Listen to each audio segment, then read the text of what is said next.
Bakit na dito ako? Nakita ko ang Opo. mukha kong pangit. Hindi, Lola. Lola, gusto mo, anong gusto mo sabihin sa camera? Kahit ano. Ewan ko sa iyo, anong tingin mo? Say hello. Ano? Ayo. Maganda ka or hindi? Ano bang tingin mo? Sobrang maganda. Totoo ba yun? Lola, mana ko sa'yo, di ba? Kung ako gwapo ako kasi mana ko sa'yo. Di ba? Totoo yun. Ay, Lan. May lala. Lola, ilan taon ka na? 91 ako, matanda na Lan. Matanda na. Pero, Nung maliit pa ako Lan, Opo. sobra akong sipag, walang tigil ang trabaho.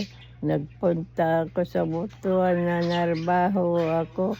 Ang aking sweldo 15 pesos ang isang buwan. Opo. Tapos, hindi na ako nanarbaho, umuwi na ako. Ang amo ko, may nagligaw sa akin, labandero. Ayaw ko, lalaking tao, labandero. Ang amo ko, hinalikan pa ako.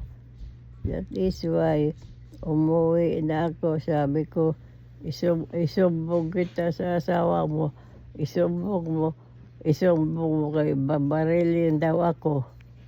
That is why, umuwi na lang ako. Pag uwi ko sa Pilipinas, Opo. nag-asawa kami si Daddy. Opo.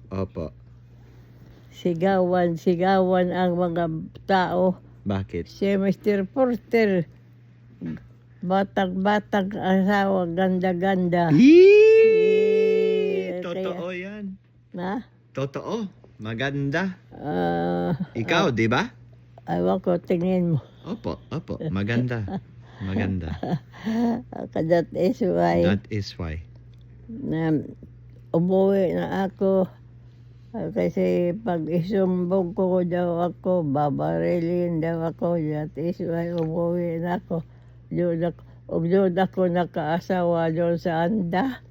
Na doon ako ngayon sa Anda nakatira. Ang gagawin anak ng anak, kawawa. Wala sana ako dito la. Opo. Hindi ko makita si Lala. Opo. La. Wow, Lola. I love you, La. I love you, Lola. May Lala. Lola, salamat. Salamat kasi nandito ako kasi ikaw. Diba? Kasi sino yung nanay ko? Diba? Yalan. Si Andy, saan? Very good question.